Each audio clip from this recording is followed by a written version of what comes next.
Alright, you niggas get sent to the stove. I run up the paper, can't let it get low. Don't buy them no haze and them still would get low. We still hop out them cars and we make them get low. White bitch on my dick and she play with her nose. If you having that side of Alright. So we gonna get the vibes back straight, like we were saying, man. We gotta do something with all the good men together. You know what I'm saying? The DMV, y'all really the heart of it. You know what I'm saying? Just the things y'all do, like y'all the real. Not even the heart, y'all like the skeleton. Like y'all do this. You know, y'all put this shit together for real, man. Yeah. Today we got this man right here. He is doing a lot. Like, bruh just linked up with Trill. Bruh done I don't know, beats for every goddamn body. I don't know who you don't got a producing credit by in the DMV and outside of the DMV.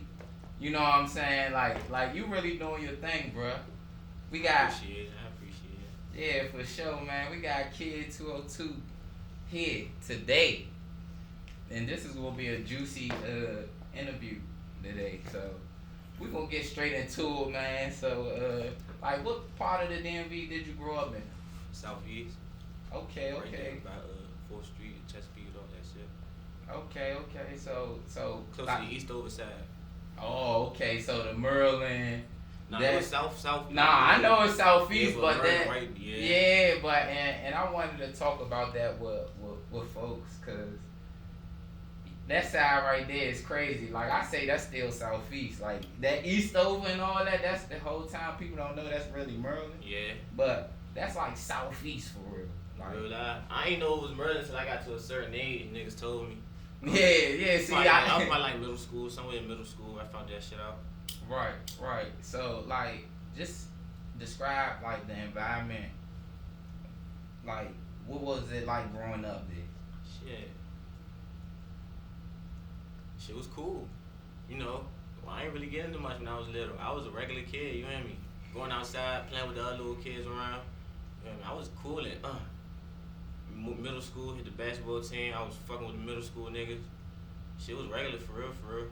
Just regular. Yeah. I mean, shit was definitely crazy, but I wasn't really paying attention to all that shit yet. Cause I wasn't, you hear me? Like, I was just going to school. Coming home. You hear me? Right. When I was outside probably on weekends or some holidays and shit. So what I'm asking you is like that's growing up in Southeast. Yeah. Like I'm like, people don't know like Southeast is crazy. Yeah, cause it's a hood on every block. Like exactly. Every block is a hood, like real live, and then every other 2 blocks beefing with each other, and that shit get crazy. Like it's too little, man. It's too little, man. Hey, you overcame all that shit. You still. My peoples, they kept me moving around. We ain't never stay in one spot. So I just like lived all over the south side for real. Right. So when did you start getting into music? On some fluke shit for real.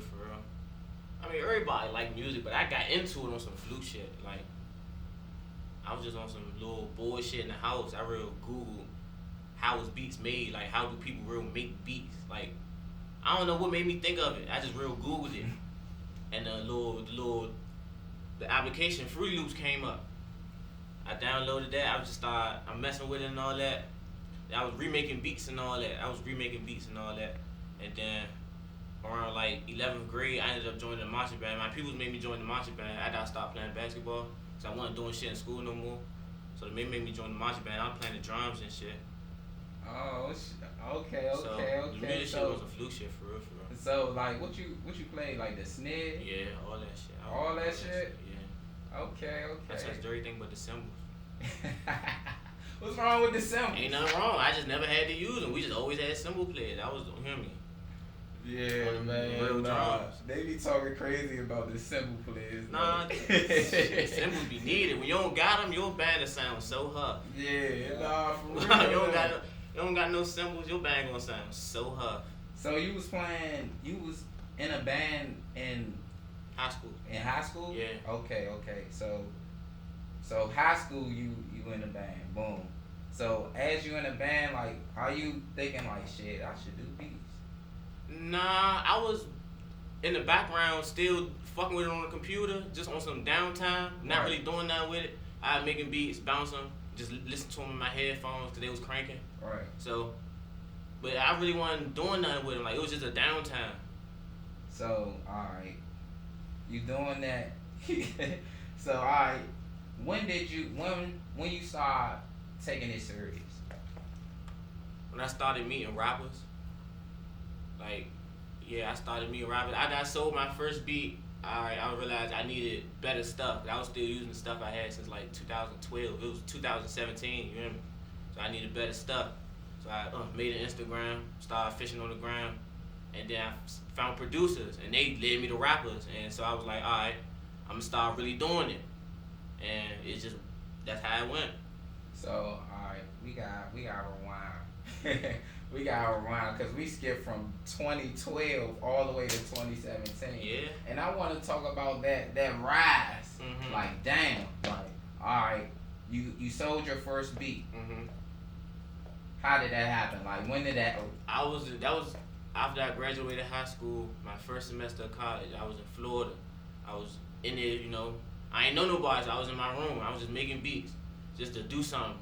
I had the speakers all loud. Dude knocked on my door. He was like, you got beats? Nah, he ain't say that. I'm capping. He was like, shit, what you rap? I'm like, nah, I just make beats and all that. He said, shit, what you charge for 'em? I'm like, I didn't even know you could sell beats around this time. So I'm like, shit, just give me like $30 for it. He gave me $30, I gave him the beat. And I was like, all right, bet. I could do this now. But it was slow. Like, it was slow. It was slow. I can't lie. It was slow. Because I was in Florida. Like, I was in Florida. They on a whole different type of time down there. Like, they wanted everything so fast. It was slow. It was slow. And you ain't have to make a tight beat like a Florida type beat. I ain't want to get hip to type beats. I was just making beats, like just making beats. And around this, what was the time frame? Like, when you? This was still college, my first semester of college. Like, So that's everything happened real fast. Like, I was just bullshitting with it from 8th grade all the way to I graduated high school. I was just fucking with it, just on some nothing. I wasn't doing nothing. I was just making them, not giving them to nobody, nothing. I didn't even know I wanted to do music. And then I got to college, I started selling beats, and then I was doing it for money. And then it got fun because I started making real songs, and they was good. So I'm like, all right, I'm gonna really do this. That's crazy. That's crazy. So college. So you graduated? Yeah, no, not college. Oh, okay. I did like 2 years and then stopped. It was her. It was her. And what you majored in? I tried to go for music. Because it got to a point I was doing more when I was coming home than down there. So at this point I was just wasting time because everybody calling me, I gotta do this huff ass schoolwork so I can stay in the jump when my music class ain't for another 2-3 years, you hear me? So I'm like, I'm gone. Started doing that. I'm full-time music. And I encourage college on a lot of people, but I feel like with some skills, I feel like it's a hustle a little bit. Yeah, I was saying that too. I felt as though had I not went for music, I probably would have stayed longer. Because being as though what I was already into was way past what I was supposed to be learning at the time. Right. I felt like I was wasting time, but had I was in something fresh and they was real teaching me, right, I'd have probably stayed longer and real dug into it more. But I felt like I was wasting time because I was already ahead of what they was doing. Right. So. Right. So. Yeah. I do condone college though. Like, I probably end up going back. Right. Just to do something else. You hear me?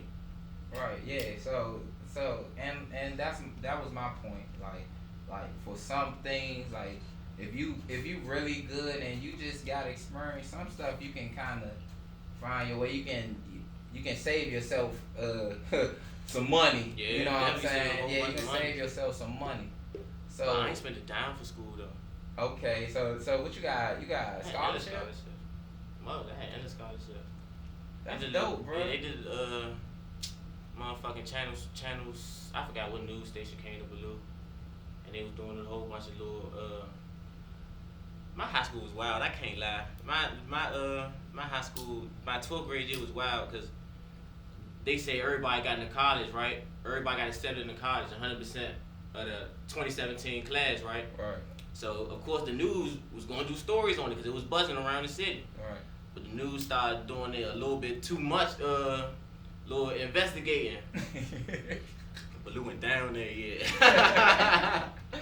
Ballou went down there, yeah. Damn, man, you went to Ballou? Yeah, but all my stuff was real deal though. I was on stage and all that for my life. Yeah. Yeah, so alright, you started selling beats. So your second year in college you drop out. Mm-hmm. But like, when you was selling beats, did it pick up? Like, yeah, it started to, cause I started Riff. I sent the beat to Riff. Riff was just coming out. He was buzzing. I'm like, all right, I'm gonna start sending beats out, cause selling beats moving too slow. So I might just start sending beats out, getting my name out there. right. So Riff had just dropped that Crank around that time. You know, he was going up. So I was sending him beats, and I sent him a beat for the song he got called Over. So and then it went up. But I ain't had no tag or nothing around the time, so it was just straight word of mouth from the gram, you hear me? Right. And he helped a lot with that though. That's Yeah, and after that song, it started picking up more, because then I started meeting people like Lil Low, Twin, Z Wayne. I started meeting everybody, so it started picking up speed. I started selling more beats. Home though, that was all here. I was in Florida, so I'm like, I gotta get the fuck. Alright, you niggas get sent to the stove. I run up the paper, can't let it get low. I'm down bottom on haze and I'm still will get low. We still hop out them cars and we make them get low. White bitch.